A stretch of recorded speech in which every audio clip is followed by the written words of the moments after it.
이어서 아동복지의 이제 개념에 대한 파트로 좁은 의미의 아동복지에 대한 부분과 또 아동복지의 의의, 개인적인 관점, 가족적인 관점, 사회적인 관점, 이렇게 세 가지의 관점으로 복지의 개념에 대한 부분을 살펴보도록 하겠습니다.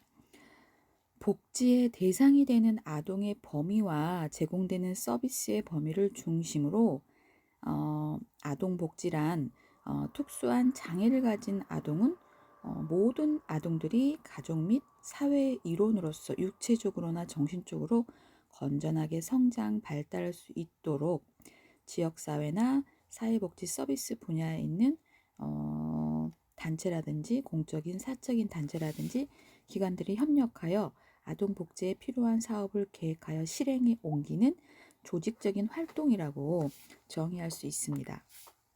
되게 어렵게 이야기를 하죠.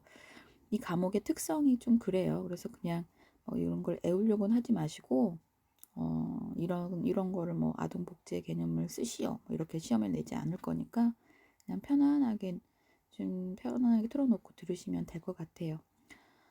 이런 과목도 있어야죠. 저는 학부 때 이 과목을 싫어했던 게 그냥 뭔가 어려운 단어를 억지로 외워서 시험 보는 이런 부분이 너무 힘들었던 것 같아요. 근데 사실 우리가 복지라는 자체가 너무 이렇게 어렵게만 느껴지고 거리가 멀게 느껴져 버리게 만들어 버린 건 아닌가라는 생각이 들었어요.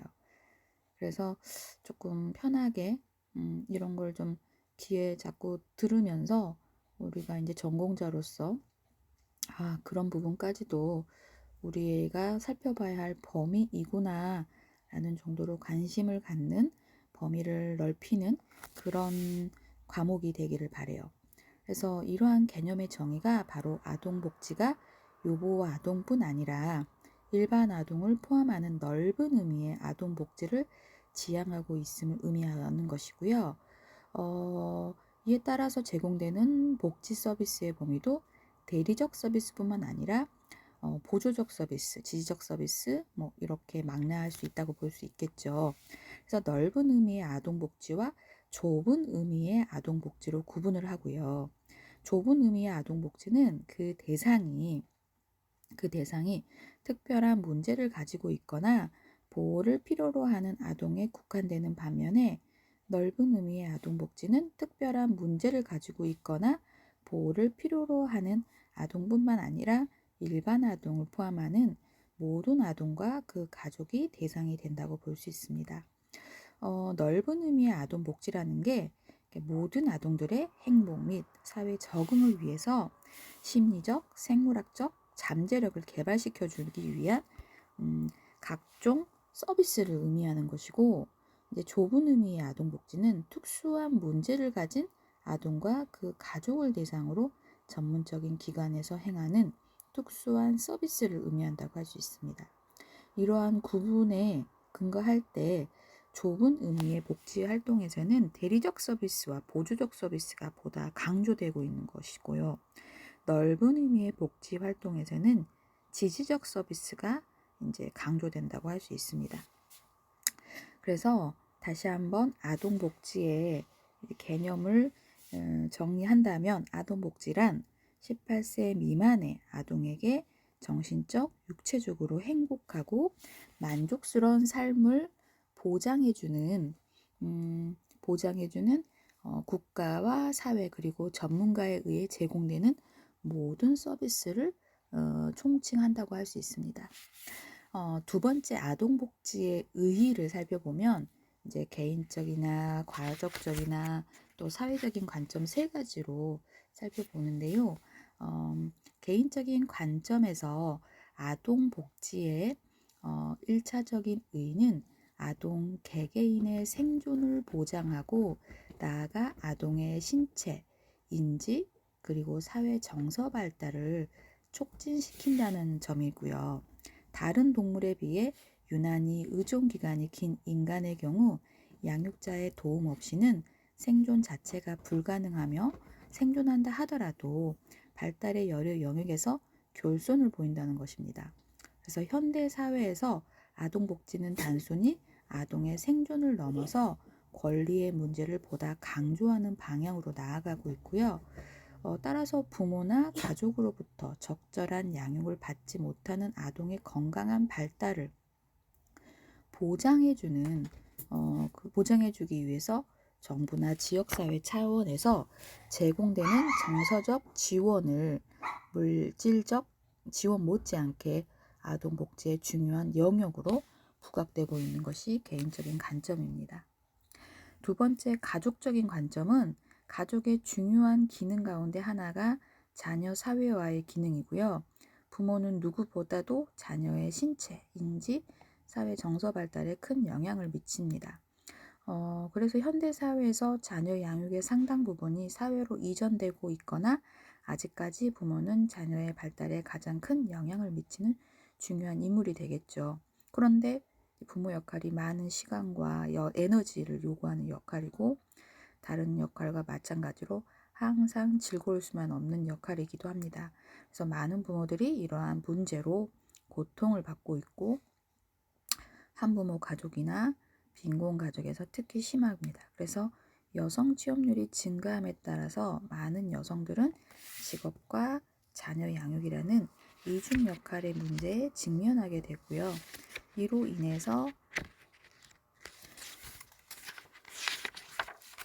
자녀 양육에 소홀하게 되거나 이를 즐겁게 받아들이지 못하는 것에 대해 상당히 큰 죄책감을 가지게 되고요.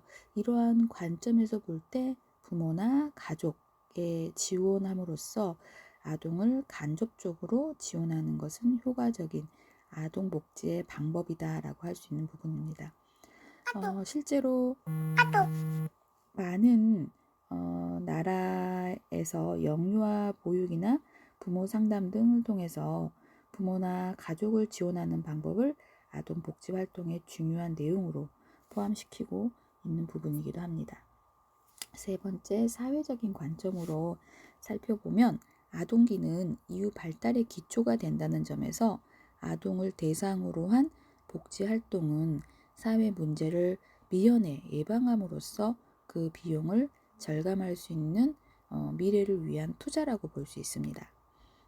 저소득층 자녀를 대상으로 보상교육의 일환으로 실시되었던 미국의 헤드스타트 프로그램은 저소득층에 나타나는 빈곤의 악순환을 예방할 수 있는 효율적인 아동복지의 한 방법이라고 볼 수 있습니다.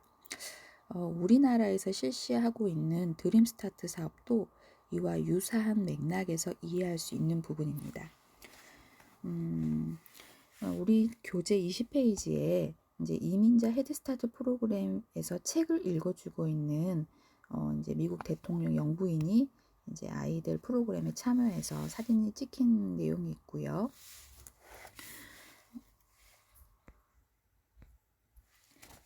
세 번째로 아동 복지가 왜 필요한지에 대한 부분으로 필요성을 살펴보도록 하겠습니다.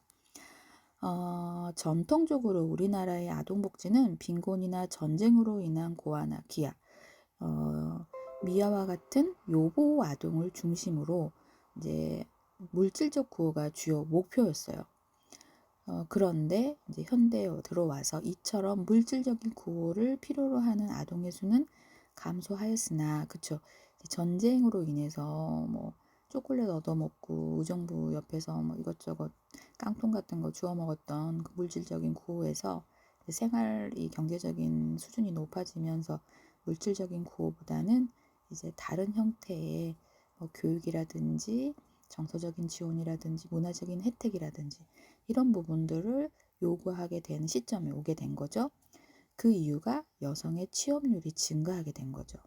맞벌이 부부라든지 여성이 사회로 진출하면서 저출산율과 인구 구조의 변화가 일어나고 다양한 가족 형태가 증가하고 아동의 권리에 대한 인식 변화 등의 영향으로 다양한 내용의 아동 복지 서비스를 필요하게 된 게 필요성의 이유이기도 합니다. 그래서 첫 번째, 여성 취업률이 증가하게 되면서 가족에 가장 큰 영향을 미친 사건 가운데 하나가 이제 결혼한 여성의 경제활동 참여 비율이 증가했다는 점입니다.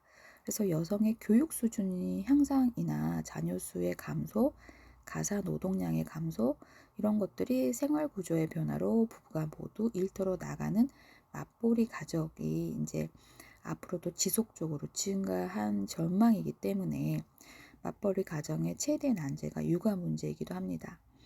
음, 제가 유아교육과를 졸업하고 현장에 나가서 보통은 2년에서 5, 6년 정도 일을 하다가 결혼을 하고 아이를 집에서 보게 되는, 그래서 이제 경력 단절 여성이 되는 부분이 있는데, 요즘은 이제 여러분들도 해당되겠죠. 이 전공을 하고 현장에 나가서 육아휴직을 해서 잠깐 아이들을 돌보다가 다시 복직을 하는, 그래서 결혼과 출산 때문에 직장을 그만두지 않는다는 생각들이 이제 보편적인 생각들로 바뀌면서 맞벌이 가정의 육아 문제가 최대의 난제인 부분이 대두가 되는 부분이죠. 전통 사회에서 아버지와 어머니의 역할이 엄격하게 구분이 되어 있었고, 도구적인 역할, 표현적인 역할 이런 부분들을 설명할 수 있는데, 이것은 아버지가 가족을 부양하는 도구적 역할을 수행했다면 어머니는 자녀 양육을 담당하는 표현적인 역할을 수행하게 된다는 것입니다. 여성 취업률이 증가하면서 어머니는 더 이상 가정에서 자녀 양육의 역할만을 담당할 수 없게 되었고, 이러한 변화에도 불구하고 육아에 대한 가족 내의 역할 분담 의식이나 정책적인 지원을 미흡한 실정이기도 합니다. 아직도 가사 노동이나 육아와 관련된 대부분의 책임이 여성에게 이름되어 있어서 맞벌이 가정의 여성은 슈퍼우먼의 역할을 하거나 중도에 직업을 포기할 수밖에 없는 그런 실정에 있게 되죠. 그 결과 우리나라 여성의 취업 패턴은 선진국과는 대조적으로 M자형을 보이는 부분을 볼 수 있는데요. 그래서 OECD 국가들에 달리 우리나라의 여성 경제활동 참여율은 자녀 출산과 양육의 부담이 큰 35세에서 39세경에 뚜렷하게 낮아지는 것으로, 그래서 우리 교재에서 22페이지에 경제활동 참여율, 그래서 OECD 주요국 연령별 여성 고용률 추이라고 해서 그래프가 살짝 나와 있는데, 이제 35세에서 39세 한참 이제 사회 어느 정도 경험을 하고 차장 정도 되는 직급의 일을 탄력받아서 해야 하는데, 아이라는 큰 육아에 대한 그 숙제 때문에 취업이 중단되는 그런 부분을 이야기하고 있습니다. 그래서 보육은 이러한 육아 문제를 지원하기 위한 복지 제도이기도 합니다. 보육. 이는 특히 보편주의적 복지를 실현하는 대표적인 방법으로 아동복지 정책에서 차지하는 비중이 크고요. 그렇지만 아직 영유아 보육은 양쪽으로 또 질적 차원에서 많은 개선이 필요한 상황이고, 다양한 형태의 어린이집 확충이나 어린이집의 질적 수준, 보육 비용, 보육교사의 자질 면에서 개선이 필요하다는 부분이 요구되고 있습니다. 그렇다면 저출산율과 인구 구조가 어떻게 변화되어 있는지 그 내용을 살펴보면요. 의학의 발달로 인간의 수명이 증가하고 있고 세계적인 추세이기도 합니다. 우리나라도 예외는 아니어서 평균 수명의 연장으로 노인 인구의 비율이 빠르게 증가하는 데 반해 저출산율로 아동수는 점차 감소함으로써 인구 구조가 급격하게 변화되고 있습니다. 더구나 우리나라는 평균 수명의 증가 속도가 세계 어느 나라보다 빠른 반면 출산율은 지속적으로 감소하여 저출산 고령화의 문제는 심각한 사회 문제로 대두되고 있다고 볼 수 있습니다. 사실 이 저출산에 대한 부분이 여러분 취업률과도 되게 좀 중요한 부분인데요. 그게 왜냐하면 여러분이 저출산을 해서 이제 학년 인구가 줄어들고 입소하는 아이들이 점점 줄어들기 때문에 여러분이 이제 사실 유아교육과는 되게 취업률이 굉장히 좋은 과이기도 합니다. 그리고 어떤 학교든 유아교육과는 사실 학교에서도 되게 많이 지원을 받는 과이기도 해요. 그만큼 뭐 취업도 잘 되고. 그런데 가까운 예로 제 대학 동기가 2월 28일자로 유치원을 하다가 어린이집으로 전향해서 20년 가까이 어린이집 원장으로 일을 했는데 2월 28일로 어린이집을 정리하고 노인 유치원 주간보호센터, 노인 주간보호센터를 3월부터 전향을 한다고 하더라고요. 그러니까 그게 결국은 출산율의 지속적인 감소로 고령화 문제에 대한 부분으로 가까운 내 친구가 유아교육을 전공하고 현장에서 20년 가까이 일을 했는데 갈수록 아이들이 그러니까 여수에 이제 어린이집을 운영하고 있었던 나름 부잣집 딸이었고 부유한 친구였는데 현장에서 오랫동안 일을 했지만 아이들의 그런 지속적인 감소로 이런 고령화의 문제, 그래서 노인 유치원을 차려서 사회 구성원으로서 다시 일을 한다라는 이야기를 들었게 됐어요. 그게 결국은 우리가 이제 신문 기사에서 출산율의 지속적인 감소로 저출산 고령화의 문제는 심각한 사회 문제입니다. 뭐 이런 기자가 이야기하는 이야기가 그게 남의 이야기가 아니라 우리가 아주 표면적으로 잘 피부로 느낄 수밖에 없는 부분이라는 거죠. 2019년 통계청에서 발표한 우리나라의 2018년 출생 통계에 따르면 총 출생아 수가 32만 7천 명으로 나타났다고 해요. 여성 한 명의 가임 기간이 15살에서 49세라고 봤을 때 출산하는 출생아 수는 0.98명, 그러니까 정확하게 한 명이라는 그 반올림에서 최저 수준을 보인다는 것입니다. 현재의 인구를 유지하는 데 필요한 최소한의 합계 출산율이 2.1명이라 합니다. 그러니까 1 더하기 1은 2.1명이 돼야 되는데 1 더하기 1이 0.98이 돼버린다는 거죠. 이러한 사실에 비추어 볼 때 현재의 출산율이 그대로 유지될 경우 2050년 경에는 우리나라의 인구는 지금 4천만이 아니라 5천만 명인데 1,000만이 줄어서 4천만 명 이하로 감소될 수 있다는 것이고 2060년경에는 노령 인구가 유년 인구의 4배에 달할 거라는 것입니다. 여러분이 2060년에는 몇 세이신가요? 앞으로 40년 뒤면 저는 생존에 있을지는 궁금한 부분이고 여러분들은 이제 중장년층, 그쵸? 그래서 이는 생산성이나 노인 부양의 심각한 문제를 초래할 수 있으며 따라서 아동수당, 지급, 출산 장려를 유도하는 정책의 수립이 과거 어느 때보다도 절실한 상황이라고 할 수 있는 부분입니다. 세 번째로 다양한 가족 형태의 증가에 대한 부분을 살펴보면은 우리나라는 전통적으로 이제 북의 확대 가족이라는 가족 형태의 근간을 이루었습니다. 그런데 점차 핵가족화, 소가족화되면서 3대 가족은 이제 전체 가족의 10%도 채 미치지 못하게 되고요. 여성 취업률의 증가와 더불어 이러한 가족 형태의 변화는 자녀 양육자 부재 현상을 촉진시키는 요인이 되고 있고 뿐만 아니라 이로 인해 현대 부모들은 과거 대가족에서처럼 가족 내에서 자녀 양육 방법을 자연스럽게 전수받을 기회가 없고 따라서 부모 역할에 대한 준비도 부족한 실정이 됩니다. 부모 역할의 어려움을 가중시키는 요인이 되고 있는데요. 아동학대를 유발하는 요인으로 작용하기도 합니다. 따라서 부모들은 대상으로 이제 자녀 양육과 관련된 교육 프로그램이나 상담 서비스 등 다양한 복지 서비스가 필요하다고 볼 수 있습니다.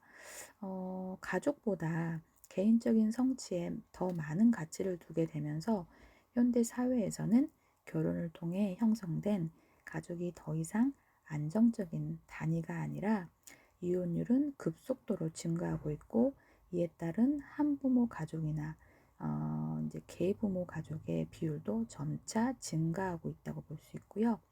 2019년 통계청이 발표한 2018년 우리나라 이혼 건수가 11만 건으로 나타났는데요.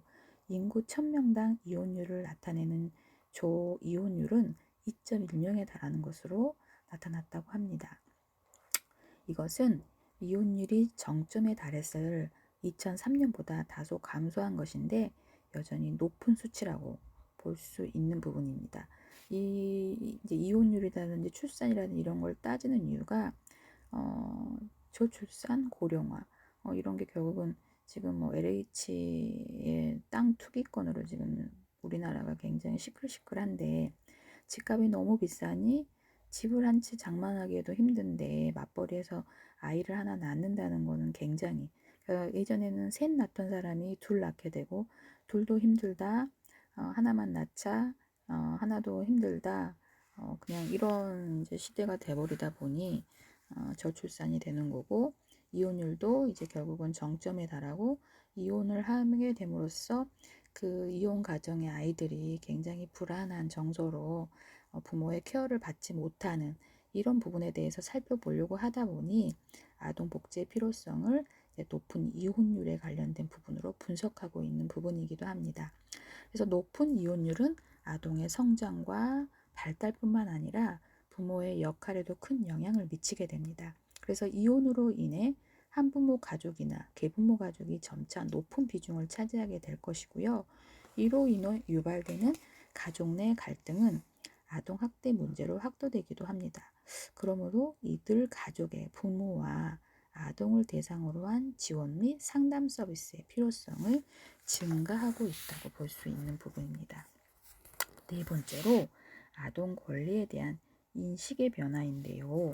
아동 권리에 대한 인식의 변화가 20세기에 들어와 많은 학자들이 인간 발달에서 아동기의 중요성에 대한 관심을 갖게 됩니다. 그래서 정신분석 이론이라든지 학습 이론, 인지발달 이론 등 다양한 관점에서 연구들이 이루어졌고 사회적으로도 아동기의 중요성에 대한 인식을 이제 갖게 된 부분입니다. 아동 발달에서 부모 역할의 중요성을 강조하기 시작하게 되는데요. 이들의 주장에서 가정 위탁 보호와 아동 권리 사상의 발전, 오늘날 아동 복지 사상과 정책의 근간이 되고 있는 부분입니다. 그래서 보울비라든지 앤서니 월스를 중심으로 발전된 게 이제 애착 이론이라는 것이고요. 기존의 시설 보호에서 가정 위탁으로 전환에 지대한 영향을 미쳤다고 볼 수 있는 내용이 이제 책에서는 간략하게 한 줄로 설명되고 있는데 그 보울비의 애착 이론이 우리가 그 어떤 광고에서 그 원숭이가 헝겊 인형과 그다음에 그 차가운 철로 되어 있는 인형이 두 개가 있는데 철로 된 인형에서는 먹을 것을 이렇게 주는 거고 헝겊 인형은 어떠한 것도 제공하지 않지만 그 천으로 되어 있는 부분에서 원숭이가 어떤 인형을 더 선호하는지에 대한 부분으로 아마 여러분의 그 지금 이제 4학년도 되셨으니까 어떠한 아동 발달이라든지 영유아 발달이라든지 이런 부분에 대해서 과목에서 이 애착 이론을 보고 또 그 동영상을 보셨을 거라고 생각이 들어요. 그래서 거기에 그 원숭이 연구에서 원숭이가 그 따뜻한 포근함을 안락함을 주는 먹을 것을 제공하진 않지만 차가운 먹을 것을 주는 인형보다 따뜻하고 포근하고 그런 인형에게 애착을 갖게 된다라는 그 연구를 행동주의 연구를 하면서 이제 시설 보호의 가정 위탁으로 전환에 지대한 영향을 미쳤다고 교재는 한 줄로 간략하게 설명이 되고 있는 부분입니다. 또한 유엔의 아동 권리 협약은 요보 아동을 대상으로 물질적 구호에 치중했던 기존의 복지에 대한 인식을 아동의 권리까지 보장하는 방향으로 확장시키게 됩니다. 우리나라의 경우 더 이상 자녀가 부모의 소유물이 아니라 사회적 인식을 일반화되고 또 전통적으로 부모 자녀 관계를 상하 관계로 인식하는 권위주의적 양육 태도로 인해 부모 자녀 관계에 긴장이 유발되기도 했던 시대가 있었죠. 그래서 학교와 교사와 학생 관계에서도 유사하게 나타나게 되고요. 따라서 유엔 아동 권리 협약에서 아동 학대 예방이라든지 체벌 방지를 위한 구체적인 조항을 명시하게 되면서 이제 우리나라도 이 유엔 아동 권리 협약에 협약을 하면서 당사국이라고 표현하거든요. 당사국들이 되면서 이 이행사항의 권리위원회에 보고하도록, 그래서 협약을 맺으면 그 관리 조항에 그것들을 따라서 이행했는지에 대한 부분으로 이행 상황을 이제 권리위원회에 보고하도록 하는 시스템에 이제 있고요. 이것도 해년마다 하는 거 아니고 3년인가 4년마다 한 번씩 보고가 되고 있는 걸로 알고 있어요. 이처럼 발달해서 아동기의 중요성이 부각되면서 우리나라에도 복지적인 측면에서 아동의 권리 향상을 위한 많은 노력이 결실을 거두었고, 법률적으로 측면에서도 이제 아주 많은 과제들을 안고 있는 부분이 있기는 합니다. 네 번째 파트로 아동복지의 학문적인 이제 어떤 부분이 올라갔는지에 대한 부분인데요. 그 위상을 살펴보면 아동복지학이라는 복지의 기본 이념을 구현하기 위한 구체적인 내용을 학문적으로 체계화한 것이라고 볼 수 있고요. 아동복지학은 사회복지학이나 아동학과에 밀접한 관련성을 가지면서 동시에 차별성을 갖게 됩니다. 그래서 아동복지학과 사회복지학에 대한 부분으로 구분을 해서 설명을 잠깐 드리면, 복지의 목표는 물질적, 정신적으로 행복한 삶을 영위하는 것이고, 행복한 삶이란 인간이 자신의 물질적 요구를 해결할 수 있고 정신적 열망을 충족시킬 수 있는 상태를 의미한다고 볼 수 있습니다. 그러므로 복지는 인간의 요구와 열망을 충족시키고자 하는 사회적 노력이라고 할 수 있습니다. 그런데 인간의 요구는 다양하며 요구에 따른 배분 또한 사회 구조적으로 불평등하게 배분되어 있어서 사회 문제가 유발되는 부분이 있습니다. 이러한 사회 문제를 해결하기 위한 사회적 노력이 곧 사회복지이기도 하고요. 이러한 측면에서 본다면 아동복지는 아동과 관련된 사회 문제를 해결하기 위한 노력이라고 볼 수 있습니다. 아동복지는 모든 아동이 전인적으로 건강하게 성장하도록 국가나 사회가 제공하는 조직적 활동이라는 점에서 아동복지는 사회복지의 한 범주라고 볼 수 있고요. 우리나라에서도 산업화가 진행되면서 빈익빈 부익부 현상이 심화되고 사회적 약자에 대한 보호의 필요성이 심각한 문제로 대두되면서 사회복지에 대한 인식이 증대됩니다. 이에 따라 사회 정의 실현을 위해 국가나 사회가 인간의 최저 욕구 수준을 충족시켜주고 인간다운 삶을 보장해주는 것에 그 목표를 둔 사회법이 제정이 되게 됩니다. 그 대표적인 법으로 이제 사회보장법과 사회복지법이라는 게 있고, 이런 것들이 결국은 사회복지법의 하위 범주라는 것으로 볼 수 있습니다.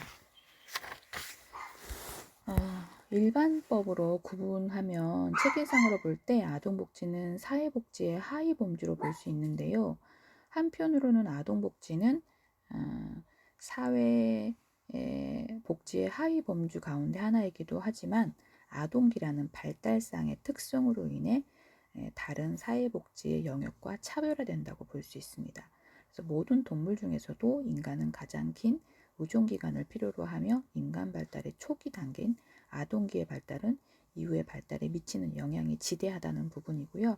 이러한 특성으로 인해 모든 아동들에게 신체적이고 정신적이고 정서적, 교육적, 사회적 욕구를 충족시켜 주어야 하고, 아동은 그들을 위험으로부터 보호해 줄 수 있는 적어도 한 명 이상의 성인과 안정적이고 온정적이며 지속적인 관계를 형성하는 것에 대한 필요성, 그래서 이러한 것들로 인해서 아동복지의 중요한 과제는 단순한 물질적인 지원 못지않게 이러한 요구를 충족시켜주고 안정감을 보장해 줄 수 있는 포괄적인 지원이 필요한 부분을 이야기하게 됩니다. 그래서 아동복지학과 아동학에 대해서 이제 아동학, 그리고 많은 학자들이 아동복지학을 아동학과 중요한 영역으로 규정하는 반면에 또 다른 학자는 서로 다른 개별적인 학문이라고 구분한다는 내용이 우리 교재 28페이지에 정리가 되어 있는데요. 아동학은 아동의 건강한 발달을 도모하기 위해 태내기에서부터 아동기 이르기까지 여러 가지 학제적인 학문으로 그 연구 영역이 이제 굉장히 많은 발달에 영향을 미치는 모두를 포함하는 부분이기도 합니다. 그리고 이러한 개념에서 아동학과 아동복지학은 아동을 대상으로 하는 건강한 성장 발달을 도모한다는 공통의 목표를 가지고 있는 부분입니다. 아동복지학은 실제적인 정책 수립이나 서비스보다는 이제 실천적인 학문이라고 볼 수 있는 부분입니다.